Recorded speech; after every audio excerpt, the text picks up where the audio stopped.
આવતીકાલે આદિવાસી દિવસની ઉજવણી કરવામાં આવનાર છે ત્યારે છોટાઉદેપુરના સરહદી વિસ્તારના ગુનાટા ગામમાં મલ્ટી ટેલેન્ટેડ કલાકાર મેહુલ રાઠવા દ્વારા આદિવાસી સમાજની સંસ્કૃતિને ઉજાગર કરવાના ઉદ્દેશ્ય સાથે એવી અનેક કૃતિઓ બનાવવામાં આવી છે જેને જોઈને તમે પણ મંત્રમુગ્ધ થઈ જશો। પરિવારની નબળી આર્થિક પરિસ્થિતિના કારણે ધોરણ 10 બાદ અભ્યાસ છોડી દેવો પડ્યો, પરંતુ તેની અંદર રહેલા કલા અને કલાકારને વિલુપ્ત થવા ન દીધી।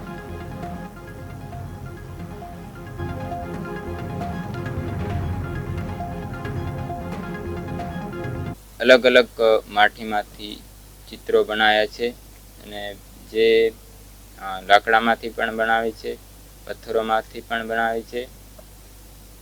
सारू खुशी थाय एवुं करे तो पछी बीजुं कांई थतुं नहीं એટલે એવું કરે છે ને मन में आवे आવું मैं बनावुं એટલે એ બનાવે છે એટલે જે બનાવે એ બનાવી દે। એ જે પોતાની જે કારીગરી છે એ કારીગરીને આપ દ્વારા જો એને ઉજાગર કરવામાં આવે તો ખરેખર આ એક ગરીબ પરિવારને જીવનની રોજી રોટી માટેનું એક સાધન બની રહે એવું મને લાગે છે।